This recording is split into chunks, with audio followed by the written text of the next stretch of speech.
മദീനയിലെ ജന്നത്തുൽ ബഖിയയിൽ.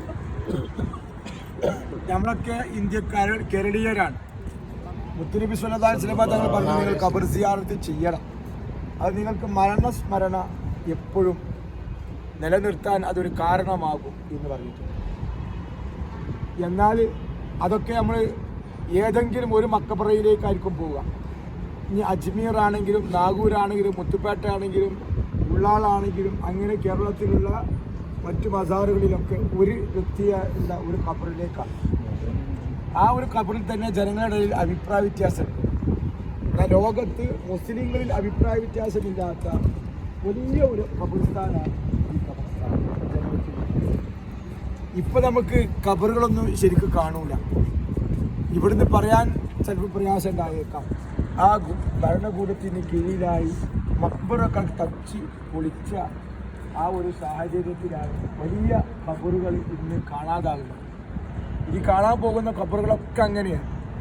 അതൊക്കെ ആ കാലഘട്ടത്തിൽ നടന്ന ചില ക്രൂരതകളാണ്.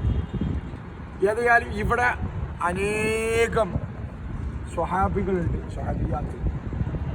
മുത്തുനബിയുടെ 2 ഭാര്യമാരല്ലാത്ത എല്ലാ ഭാര്യമാരും മദീനയിലാണ്.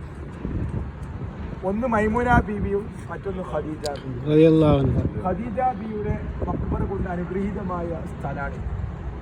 ഇതിൽ പെണ്ണുങ്ങൾക്ക് പ്രവേശനമില്ല. അതാ ആണുങ്ങൾ പെണ്ണുങ്ങൾ ഇവിടെ ഞാൻ, അതോടെ പെണ്ണുങ്ങൾ ഇവിടെ നിൽക്കും. ഈ ഖദീജ ബീവിയുടെ ഖബർ പെണ്ണുങ്ങൾക്ക് കാണണമെങ്കിൽ ഇങ്ങനെ പോയാൽ ആ കാണുന്ന വണ്ടി അങ്ങോട്ട് പോണതാ അതൊക്കെ അതിനുള്ളിൽ കൂടെ വെക്കാനെങ്കിൽ പെണ്ണുങ്ങളോടാണ് വേണ്ട.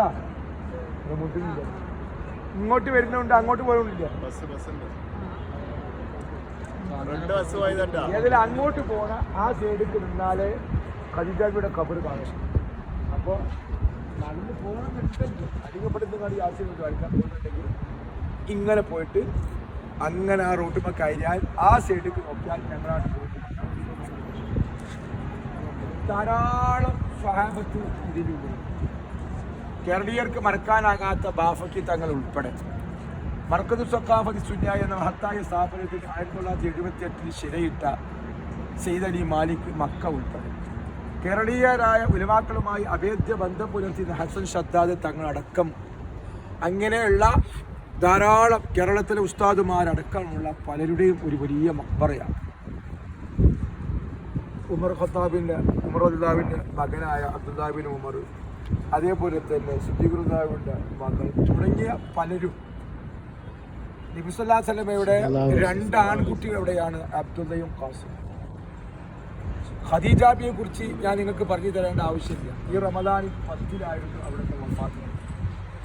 മുത്തുനബി സല്ലല്ലാഹു അലൈഹി വസല്ലം തങ്ങളുമായി അവിടുത്തെ ഭാര്യമായി അഭേദ്യ ബന്ധം പുലർത്തുന്ന ഒരു വനിതയാണ്.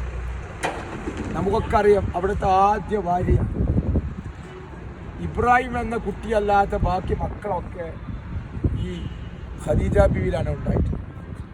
ഖദീജ ബീവിയും നബി സല്ലല്ലാഹു അലൈഹി വസല്ലം തമ്മിലുണ്ടായ വിവാഹത്തിൻ്റെ ഒരു തുടക്കം നമുക്ക് അറിയാവുന്നതാണ്. നബി സല്ലല്ലാഹു അലൈഹി വസല്ലം തങ്ങൾ അവിടുത്തെ ജീവിതത്തിൽ 2 പ്രാവശ്യം ഷാമിലേക്ക് കച്ചവട വസ്തുക്കളുമായി പോയിട്ടുണ്ട്. ഒന്ന് എൻ്റെ ഓർമ്മ ശരിയാണെങ്കിൽ 13-ാമത്തെ വയസ്സാണ്. മറ്റൊന്ന് ഖദീജ ബീവിയുടെ ചരക്കുകളുമായി പോയത് 25-ാമത്തെ വയസ്സിലാണ്. ഖദീജ ബീവി മക്കയിലെ കുലീന കച്ചവടക്കാരിയാണ്, സാമ്പത്തിക ശേഷിയുള്ള വനിതയാണ്. ഇവരുടെ വസ്തുക്കളുമായി ഷാമിലേക്ക് കച്ചവട ആവശ്യത്തിന് വേണ്ടി പോയപ്പോൾ കൂടെ മൈസറത്ത് എന്ന അടിമയുമുണ്ട്. അങ്ങനെ അവിടെ ചെന്നപ്പോൾ നമുക്കൊക്കെ ചരിത്രങ്ങൾ കേട്ടിരിക്കും, മേഘം തണലിട്ട് കൊടുക്കുകയാണ് നബി സല്ലല്ലാഹു അലൈഹി വസല്ലം. ആയിരങ്ങളുള്ള ആ ചന്തയിൽ നബി സല്ലല്ലാഹു അലൈഹി വസല്ലം തങ്ങൾക്ക് മാത്രം മേഘം തണലിട്ട് കൊടുക്കുകയാണ്. അതേപോലെ തന്നെ ഇവരുടെ വസ്തുക്കൾ വളരെ പെട്ടെന്ന് വിറ്റഴിക്കപ്പെടുകയാണ്. അധികരിച്ച ലാഭത്തോടെ മിനിറ്റുകൾക്കുള്ളിൽ അവർ തിരിച്ചു വരികയാണ്. അദ്ദാസ് തുടങ്ങിയ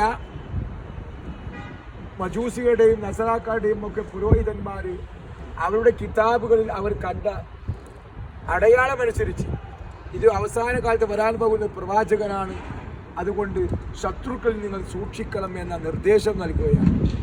ഇതെല്ലാം കൂടി ആയപ്പോൾ അത്ഭുതപ്പെടുകയാണ് ആടി. ഇവിടെ വരികയാണ്. ഇവിടെ വന്നേക്കനെ ഖദീജ ബിയോട് ഈ സംഭവങ്ങൾക്ക് വിവരിച്ചു കൊടുത്തു. സംഭവങ്ങൾക്ക് വിവരിച്ചു കൊടുത്തപ്പോൾ ഖദീജ ബിയുടെ ഹൃദയത്തിൽ മുട്ടിട്ട ഒരാശയമാണ്, ഇതിനെങ്ങാനും എനിക്കൊന്ന് വിവാഹം ചെയ്യാൻ കിട്ടിയെങ്കിലോ എന്നൊരു താല്പര്യം. അതിന് തടസ്സം നിൽക്കുന്നത് എന്താ? നബി സല്ലല്ലാഹു അലൈഹി വസല്ലം എത്രയാണ്? ചുറുചുറുക്കുള്ള 25കാരനാണ്. ഖദീജ ബിയോ ഒന്നിലധികം വിവാഹം ചെയ്തിട്ടുണ്ട്, 2 വിവാഹം ചെയ്തിട്ടുണ്ട്, മക്കളും 40 വയസ്സുകാരിയാണ്.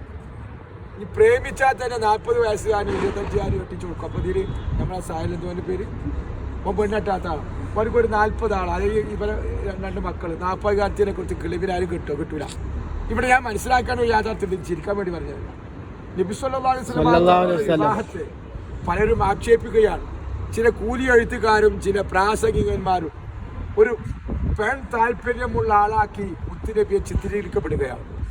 മുത്തുനബിയുടെ വിവാഹം അതൊരു ദാമ്പത്യ ജീവിതം മാത്രമാണ് ലക്ഷ്യമെങ്കിൽ അവിടുത്തെ ആദ്യത്തെ വിവാഹം ആരെങ്കിലും 40കാരിയായ കിളിയെ കെട്ടാൻ തയ്യാറാകും?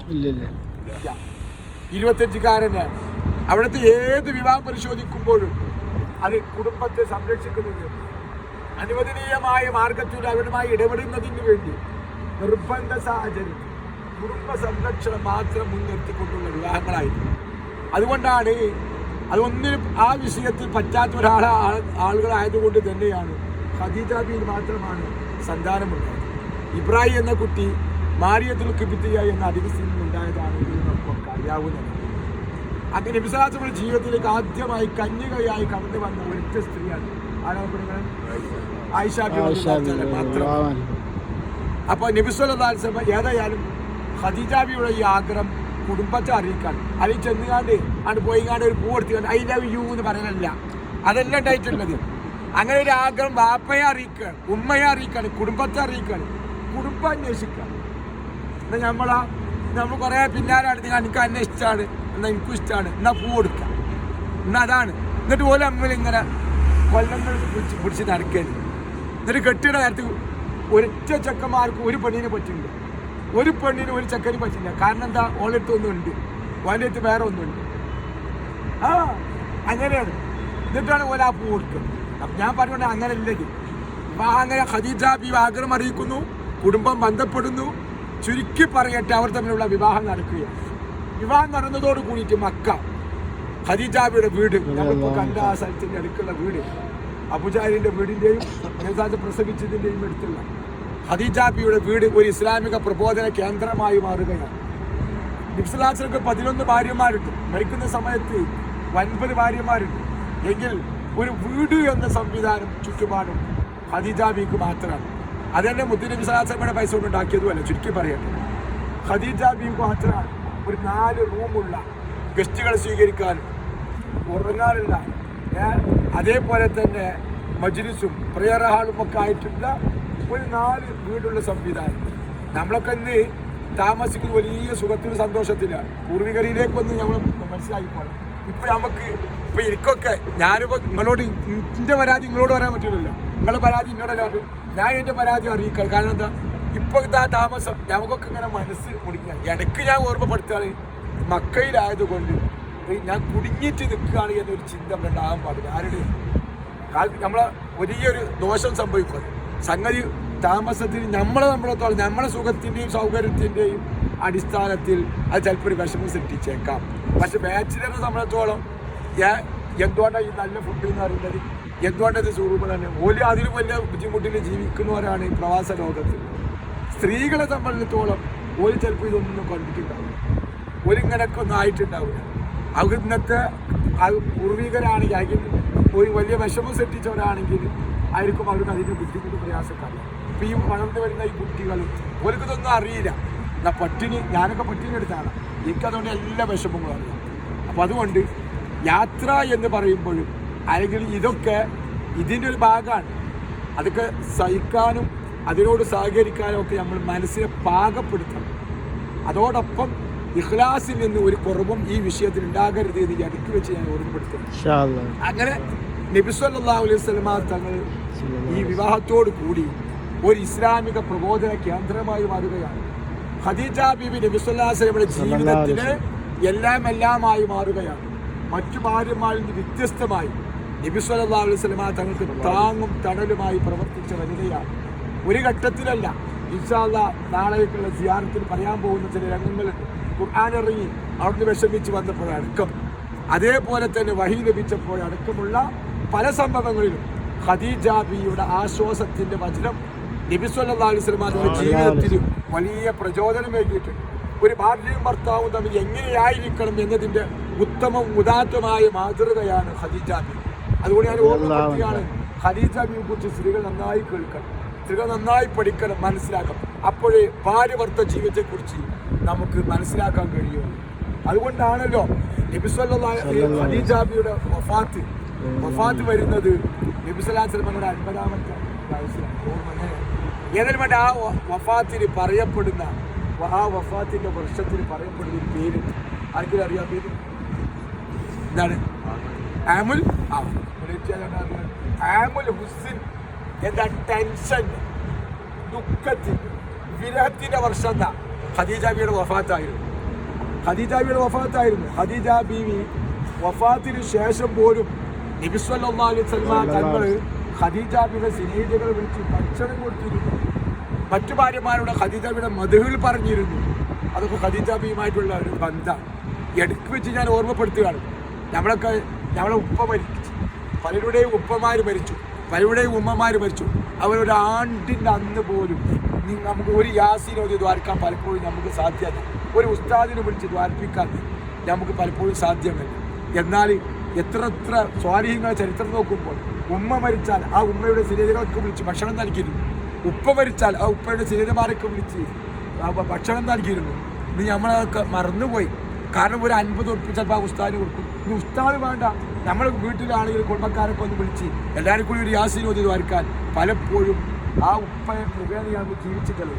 ആ ഉമ്മയിലാണ് നമ്മൾ ഇത്ര എത്തിയിട്ടുള്ളത്. അതുകൊണ്ട് ഞാൻ ഓർമ്മപ്പെടുത്തുന്നു, മരണപ്പെട്ടു പോയ മാതാപിതാക്കൾ വിസ്മരിച്ചുകൊണ്ടുള്ള ഒരു ജീവിതം ഒരിക്കലും മുന്നോട്ട് പോകില്ല, ലക്ഷ്യം പ്രാപിക്കില്ല. അവരെ ഏറ്റവും ചുരുങ്ങത് അവരെ ഒരു വർഷത്തിൽ ഓർക്കേണ്ടവരല്ല, എങ്കിലും ഒരു വർഷത്തിൽ ഒരു പ്രാവശ്യമെങ്കിലും ആ മരണപ്പെട്ടു പോയവരെ ഓർക്കാൻ തയ്യാറാകണമെന്ന് മക്കളോട് ഞാൻ ഓർമ്മപ്പെടുത്തുന്നു. മക്കൾ ഇത് ഓർക്കുമ്പോൾ ഞാൻ മരണപ്പെട്ടാൽ നമ്മുടെ മക്കൾ ഓർക്കുള്ളൂ. ഇന്ന് മക്കളോട് പറയണം, നിന്റെ ഉമ്മയുടെ ആണ്ടാണ്, നമുക്കൊരു ഉസ്താദിനെ വിളിക്കണം, ദുആ ചെയ്യണം, മൗലൂദ് ഓതണം, പെരയിൽ നെയ്ച്ചോറ് വെക്കണം, ബിരിയാണി വെക്കണം, നമുക്ക് ഉമ്മയുടെ അടുത്തുള്ള ആൾക്കാരെ വിളിക്കണം. അങ്ങനെ ഞാൻ മരിക്കുമ്പോൾ മക്കളിത് ചെയ്യണമെങ്കിൽ ഞങ്ങളെ ഉപ്പ അങ്ങനെ ചെയ്തിരുന്നു എന്ന് വെക്കണം. നമ്മൾ അരക്കമ്മ ചില വിഷയത്തിൽ മലയാളികൾ വലിയ അരക്കന്മാരാണ്. സമൂഹം ഇങ്ങനെ കീറിയിട്ട് അതിന് ജാബും ചെയ്ത് ചെയ്യിച്ചിട്ട് ആൾ തിന്നുകാണ്ട് പൈസ ഇങ്ങനെ ഒരു ഭാഗത്ത് ഇങ്ങനെ വെക്കുക. പിന്നെ മരിക്കുമ്പോൾ കാണും ബാങ്കിൽ 25 ലക്ഷം. അതിന് എത്ര ഉണ്ട് ഇപ്പോൾ അറിയാണ്ട. മരിച്ചിരുന്നിട്ടോ എന്നാ ഉപ്പയുടെ 7 നടത്താൻ, ഉപ്പയുടെ 14 നടത്താൻ, ഉപ്പയുടെ 40 നടത്താൻ ഈ മക്കൾ റെഡിയാവില്ല. അപ്പം വീതിച്ചെടുക്കണം പോലും ആ പൈസ, അപ്പം വീതിച്ചെടുക്കണം. അപ്പം ഞാനൊക്കെ എത്ര ഇടപെട്ട ഒരു വ്യക്തിയാണ് അറിയങ്ങൾ. അതുകൊണ്ട് ജീവിച്ചിരിക്കുമ്പോൾ തന്നെ ഞാൻ എപ്പോഴും പറയാണ്ട് തിന്നയുടെ വിഷയത്തിലൊന്നും ഒരു ബഹിർത്തരവും കാണിക്കരുത്. അതുകൊണ്ട് ആർഭാട ജീവിതമെന്നോ അതല്ലെങ്കിൽ ആഭാസ ജീവിതമെന്നോ ദൂർത്തടിയോ എന്ന് പറഞ്ഞല്ല. നമ്മൾ ഈ ജാബും ചീസും തിന്നുകാണ്ട്, ഞാൻ 22 കൊല്ലം പോലീസിന് ജോലി ചെയ്തതാണ്. എല്ലാം ഓൾക്ക് ഭക്ഷണം കൊണ്ടുവരും, കഴിഞ്ഞ് പോകുമ്പോൾ ലാസ്റ്റ് കഴിഞ്ഞൊക്കെ തിന്നതിൻ്റെ ബാക്കിയുണ്ടാവും. മുഹി എന്താ ഷീ എന്നറിയാം. നമ്മൾ ആ ഷീല് ഇങ്ങനെ കൊടുത്തുകാണ്ട് നമ്മൾ കിച്ചണിൽ വെച്ചുകാണ്ട് നമ്മൾ തിന്നുകാണ്ട് ശീലിച്ചതാണ്. അത് പറ്റൂല.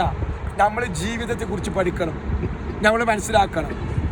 നാട്ടിൽ കണ്ട് ബിസി മനസ്സിലാക്കി പോയി നോക്കണം. ഇപ്പോൾ ഒരിറ്റ് വെള്ളം കിട്ടുന്നത് നമ്മൾ ചെക്കും പൈസയും ഉണ്ടിയോ മറ്റായിട്ട് ഇങ്ങനെ ചെല്ലുന്നതുകൊണ്ടാണ്. അത് ഇല്ലാതായി നോക്കണം. അപ്പം വിവരാണ്ട് അറിയും. ഇനി ഒരു ഡയാലിസിന് വിധേയം കൂടെ ആയി നോക്കണം. ഞാനൊക്കെ ഒരുപാട് അനുഭവത്തിൻ്റെ സമ്പത്തിക്ക് വരാൻ അടുക്കി വെച്ച് ഞാൻ ഓർമ്മപ്പെടുത്തുക. അപ്പം ആ ഉപ്പയും ഉമ്മയെയും നമ്മൾ വിസ്മരിച്ചു പോകരുത് എന്ന് ഞാൻ ഓർമ്മപ്പെടുത്തുന്നു. നബി സല്ലല്ലാഹു അലൈഹി വസല്ലം ജീവിതത്തിലേക്ക് വലിയ ഒരു താങ്ങും തണലായി വന്ന ഖദീജ ബിബി ഉമ്മയുടെ ചാരത്താണ് നമ്മളുള്ളത്. അല്ലാഹു സുബ്ഹാനഹു വ തആല അവരുടെ ഹക്ക് ജാഹ് ബർക്കത്ത് കൊണ്ട് നമ്മുടെ ജീവിതത്തിൽ അല്ലാഹു എല്ലാവിധ ഖൈറും ബർക്കത്തും പ്രദാനം ചെയ്യട്ടെ.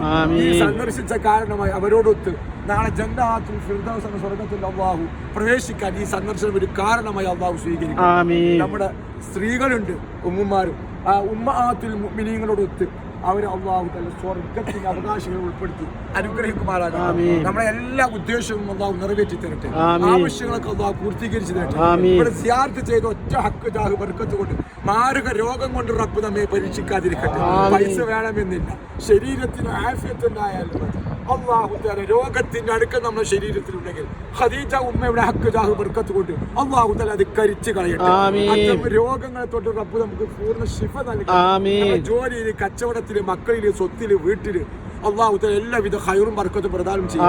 നമ്മുടെ മക്കൾ നമ്മുടേതല്ലാതാകുന്ന ഒരു സാഹചര്യമുണ്ട്. ആ മക്കൾ അല്ലാഹു സ്വാലിഹീങ്ങളിൽ ഉൾപ്പെടുത്തും.